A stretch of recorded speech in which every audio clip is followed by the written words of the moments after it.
Reflections from Torch Trust, focusing on Christian faith and sight loss. Hello and a warm welcome to Reflections. I'm your host, Marilyn Baker, and this is a show from Torch Trust that explores faith and disability in today's world. It's wonderful to be with you all this morning, and I'd like to start with a thought by Michael Stafford, written to help us through what can sometimes seem a very long month. Of all the months of the year, January can seem like the most dreary, as all the sparkle and joy of Christmas is past, and spring seems a long way off. January is named after the Roman god Janus, who is depicted with two heads, one looking forward and one looking backward. So this is a time of reflecting on the year that is past, and also looking forward to the season of spring with its new growth and longer days.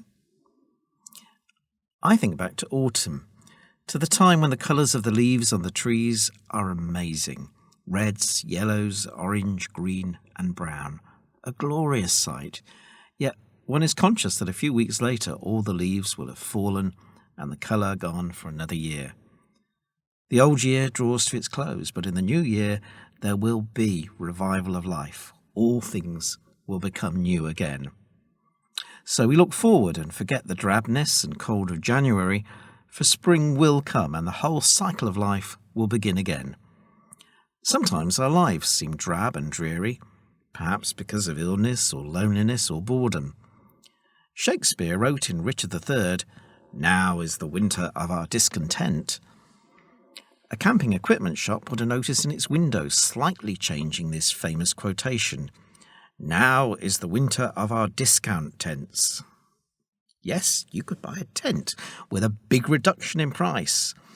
But who would buy a tent in January unless they had faith and hope that in a few months there would be glorious hot weather to enjoy? According to 1 Corinthians 13, verse 13, faith and hope are two enduring attitudes of heart which God has given us to help us to look beyond present problems and see better things up ahead. God makes all things new and has promised that things will get better, perhaps in this world, but more especially in heaven, where Jesus is preparing a place for those who have faith and trust in him.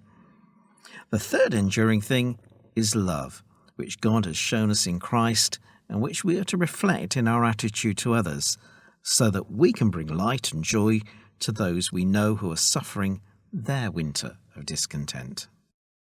Now, if you were listening to our New Year's Eve show, you may remember me mentioning that a new CEO would be joining Torch in the new year. We're very excited to welcome Sarah Dawkins, but it does mean saying farewell to the lovely Tim Jeffrey. Tim has made some fantastic contributions to Reflections over the time he's been with us, and so we couldn't let him go without having him on the show one last time. Friend of the show, Matthew Horsepool, sat down for a chat with Tim about his personal story. I don't know whether you'd ever considered it before, but did it feel different working with blind people? I know that I sort of sense that there is a blind culture, and it feels to me sometimes that we blind people sort of just go about things in a slightly different and slightly obscure way compared to other people. And I don't know whether that's legitimate or whether I'm just reading too much into how we behave as blind people. And I wonder how you found that. That's an interesting thought, Matthew. I'd never kind of thought of that in terms of a sort of a group sense. Certainly, I have my experience of working with blind people has been really impactful on me, and was very early on. I was absolutely amazed at how folk who, particularly those who've been blind all their lives or for a good portion of their lives, just so incredibly capable at doing all sorts of things that as I put myself into that position as a sighted person, would think I would never be able to do what you do. And Matthew, you're one of those people. You know, some of the tech things that you do, the travel, the confidence you have in as you travel and so on, has been a real eye-opener to me, and just so full of respect for the way that people are able to adapt, and the incredible way that God makes us all different, and yet we find ways of adapting and making life work, and not just work, but to be able to live that fullness of life which Jesus speaks of. So I had a real sense of amazement, I suppose, at working with folk. It took some time to adapt. So I'm a very visual thinker. So I had to adapt my own style of communication and explanation of things. And one of the things which I started to do very early on was, folk may remember the podcast that I started doing, where I would interview people who were blind and partially sighted, people within Torch, people around the Torch family, to find out for myself, what's it like? Tell me what it's like living in your shoes with the sight loss you have, and what that means for you, and how it's affected your faith. And those conversations were incredibly helpful to me, because people were so open about those things, to really understand what is it like to live, or to a degree to understand what is it like to live in your shoes. And then to be able to understand how better to engage with, work with, speak to. I found myself avoiding words like, "Oh, it's good to see you," or something like that, because I thought, well, that's a bit disrespectful. And then people started telling me, "Don't be so stupid. We know what you mean. It's okay. Don't treat us as, And so there were things like that which I had to learn. And it's been I found it a very rich experience, really. And again, I did reiterate one that has just further given me such amazement in the way that God creates us, and the way that human beings can adapt to things in their lives. Well, thank you for all that you've said. It didn't feel quite so conscious to us. I remember one of the first reports that I ever read from you was the staff restructure. And you had obviously included some organisational charts. And I don't know to what extent you'd made a conscious decision to describe those organisational charts, but I could sense from the report what the organisational chart was trying to show, even though it was just a chart. And I can always remember the paragraph. You'd got two, you'd compared them, and you'd said, this is a top-down chart, but really, actually, what we need to do is think about it from the bottom up. And that single paragraph by itself, gave me a sense of what these two charts were trying to convey. I don't know to what extent that was conscious, or to what extent that you would just normally write like that. I like to think that I write, and having been a consultant for some time and a chief exec, you have to learn to write reports that communicate well. So that's something I've thankfully been able to do. But I was also had folk around who would correct my homework. And if I drafted something, would say, "Tim, that's a great diagram, but you need to do audio description of it, or you need to do a written, you need to be able to spell it out in words, as well as having the diagram on the page for those that can see it." So I found that very helpful through my time, really, at both verbally and also in written form, having to be clearer about describing things which I would take for granted because I'm a sighted person. So I've learned very much from that, and from people who've helped me along that journey. If I had to pick one thing that Torch has done differently, in the past sort of 2 or 3 years, it's been not the Pathway Project per se, but the theme of the Pathway Project. And I think the Pathway Project epitomizes it. Just going out into the community and sharing the good news. But did you want to say anything about that, or the Pathway Project in particular? So one of my reflections, as I read about the history of Torch and heard about Torch in its past, and saw where it was currently, or certainly where it had been, was that some of the evangelistic zeal had dissipated somewhat, and Torch was getting on doing some great things, but there wasn't the same focus on how do we reach out to people who are not yet Christians with God's love, who are experiencing sight loss. And it was one of those times when I was having a call. I didn't know where it was going to go, with some guys in Australia from Megavoice, who produce these little audio Bibles. And it just started dawning on me, wow, wouldn't this be a fantastic way if we could offer anyone in the UK who's losing their sight from us a free audio Bible. Whether you're a Christian, have been for years, whether you've never thought about it, if you would like to listen to the Bible, we will give you a free audio Bible. And so that meant persuading the trustees to find about £20,000, which wasn't in the budget, to buy those, and then setting up a whole thing of being able to market that and get it out to people. And many folk will know that those first 1,000 have gone, and we've bought a second 1,000, and we have sent out many of those now. And the stories that come back are just so beautiful. Folk who maybe have been losing their sight, who have loved all their lives reading their Bible and have really missed that in recent years, and having this little device where they can listen to Scripture.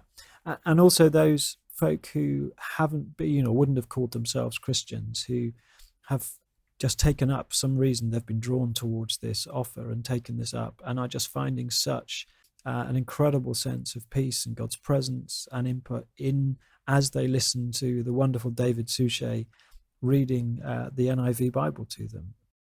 And we talk about Torch as a ministry. I think that's a fair way of talking about Torch. When I first started at Torch, I sort of thought, well, Torch is a business that does Braille, and very quickly realised that Torch was a mission and a ministry, and really was very rooted in faith. What's your own faith journey? You're an Anglican now, I think, but possibly not always. Tell us a bit about that. I grew up in a Baptist church, in a family that I had a father who had been Anglican originally and a mother Baptist, and she dragged him into the Baptist church. So from the age of 2 weeks, I was in a lovely church in Bristol, and grew up through Sunday school and all of that. Had in my early teens, had a bit of a time of, actually, I don't want this. Don't want to be doing my Sunday mornings for this. This is a bit boring. I know the answer is Jesus to every question I get at Sunday school. And actually then it was through a friend who became a Christian in rather a miraculous and wonderful way, and me seeing the difference in them that made me think, my goodness, I need to look at this for myself. So age 14, 15, I began to really explore myself and had a wonderful encounter with the Lord and a real sense of calling. And not long after, also a real sense of conviction about actually what I want to give my life to is working with the poor, marginalized, disadvantaged, vulnerable. And I could see how Jesus was so focused on people like that. And I grew up with a very sort of caring heart, I suppose. And so I was very focused on going to Africa. So as soon as I left school, I was off to Zaire, as it was then, DRC, now one of the toughest places to live in Africa. And I was there for a year working on a mission project. And then sort of really committed my career to working in ways that would help initially in Africa and parts of the developing world, with water supplies, with kind of engineering solutions, and then increasingly with work that was involving communities, community development, working with setting up projects for AIDS orphans.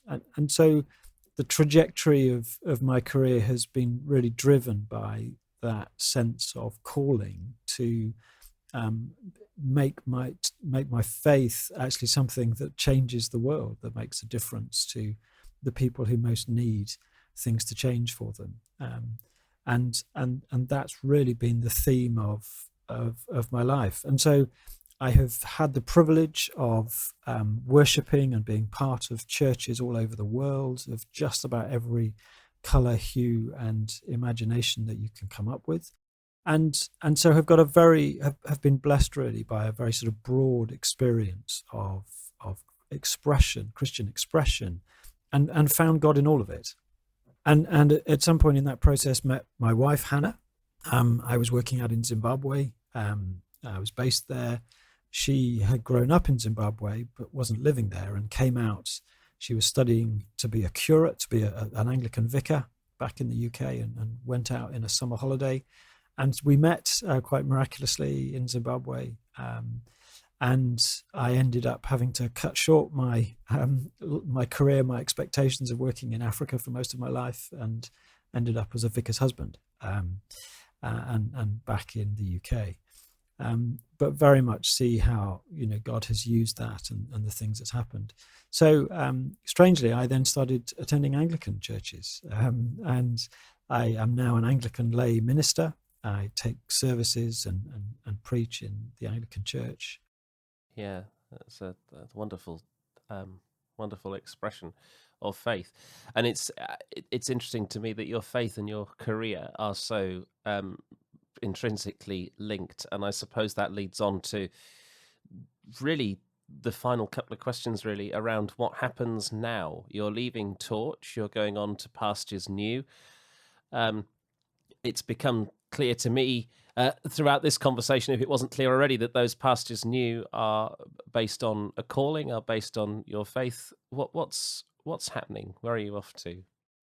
So I'm not Pastures New. At the moment is being put out to pasture, really, because I've not got, once again, and I've done this several times, I'm stepping not into something new but into space, into greater freedom, without all the pressures that you carry as a chief executive of always thinking about what's going on in an organization. And part of that is because of my own spiritual journey is one of much greater sort of contemplation and mysticism. So I like to spend time just sitting with the Lord, experiencing his presence, being still. And it's hard to do that when you're leading an organization with lots of things going on, because there's always things in your mind. So I've still got some coaching work that I do. So I coach other Christian leaders, chief executives of various organizations. I do some leadership development work with some well-known charities in the Christian sector. I'm waiting to see what God brings along next, and encouraging him that will include some more time in the garden in the coming months, and more time of peace and quiet, rather than jumping straight into something else. So the answer is I'm not sure, but I'm very certain that God will reveal at the right time the right things that will come up, and I'm very relaxed about that. Well, that's wonderful, and thank you for sharing that, and thank you for sharing these few years with Torch and these few minutes in conversation. It's been wonderful to catch up with you. I'm sure you won't be a stranger to Torch, and it's been wonderful. Thank you very much for everything that you've done. Matthew, thank you, and I would just encourage listeners to be really supporting and praying for Sarah Dawkins, who takes over from me in January. I have great confidence in her from what I've seen so far, and she will need our prayers and encouragement. So do please. Yes, indeed. Thank you, Tim. That is very important, and I'm sure we will all do that. If you're blind or partially sighted and would like to learn more about any of the services provided by Torch, including our Torch Together holidays, our accessible books and resources, or our groups, our client services team would be happy to speak with you. The number to call for information and for song requests is 01858 438 260. That's 01858 438 260. Or you can email info@torchtrust.org. You can also find us on social media. Just search for Torch Trust on Facebook, Twitter, Instagram and YouTube. Well, I'm sorry to say that we're all out of time for today. We hope you've enjoyed this episode of Reflections, and until next week, from me, Marilyn and everyone on the Reflections team, goodbye and God bless. You've been listening to Reflections from Torch Trust.